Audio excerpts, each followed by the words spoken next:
Pirate. Ce mot a un sens bien plus large que ce que vous imaginez. Tout ce qui ne vit pas sur la terre est un pirate. Le mot marin est très péjoratif et très mal vu. Un marin, c'est un pilote de bateau de pacotille, un pilote de barque ou un conducteur de radeau. Mais un marin, c'est pas un pirate. Un pirate, ça peut être un pillard, un explorateur, un flibustix, ou bien le plus dur et le plus risqué des métiers du monde, commerçant.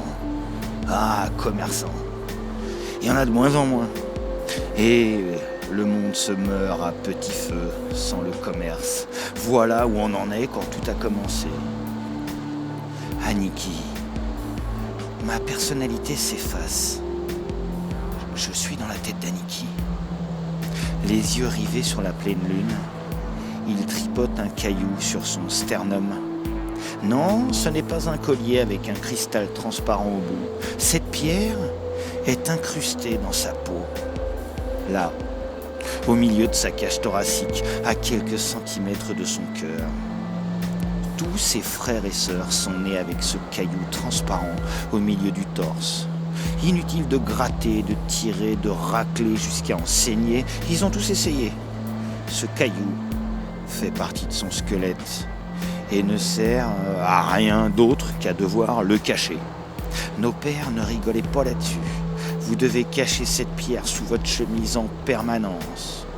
Et vos séjours sur la terre ferme seront limités. Ouais, super. Il paraît que notre destin y est lié et qu'elle se révélera à nous lorsqu'il pleuvra de la lumière. Un phénomène météo qui arrive systématiquement tous les 100 ans. Il paraît que c'est très bientôt. Ah, me voilà.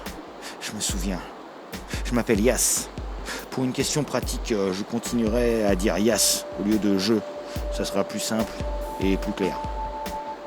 Yas déboule de la cale, de notre terrible bateau.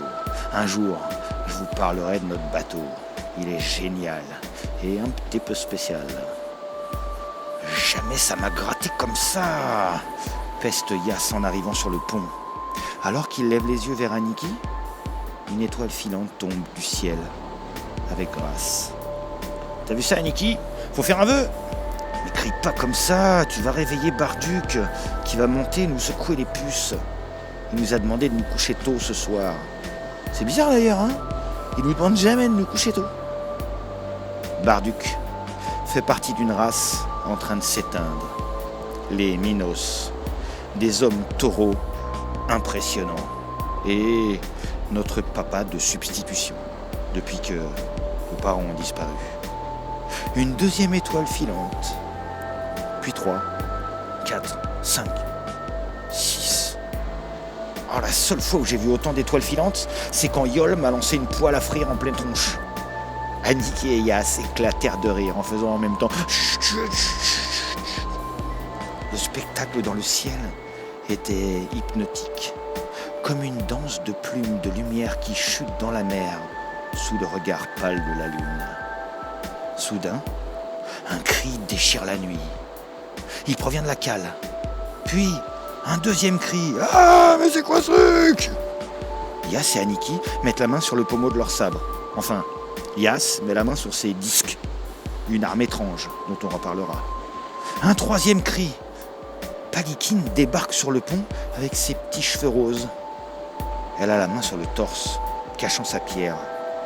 Son expression n'est pas paniquée, mais souriante et étonnée, comme quand elle trouve un nouveau mystère. C'est la plus curieuse d'entre nous. Elle avance doucement vers ses deux frères et retire sa main. Sa pierre est devenue lumineuse et rose pâle. Elle n'est plus transparente.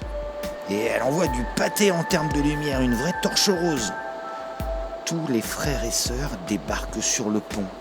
Tous ont la pierre au centre de leur thorax, illuminée, radieuse, et tous d'une couleur différente.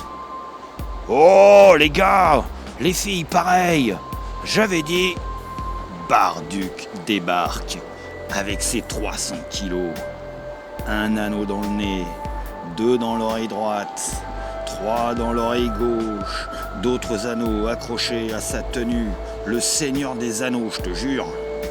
En arrivant sur le pont, voyant toutes ces lumières sur le torse des enfants, sa bouche resta grande ouverte.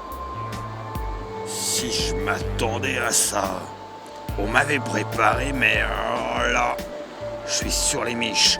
Allez, demi-tour tout le monde, on rentre sur Corsalia. Bah, on n'allait pas acheter des pots, dit Aniki. Dis-moi demi-portion, tu préfères aller acheter des pots ou devenir une légende? Aniki se retourna immédiatement vers ses frères et sœurs. Demi-tour tout le monde! Le destin de ces 12 canailles allait pouvoir commencer à s'écrire.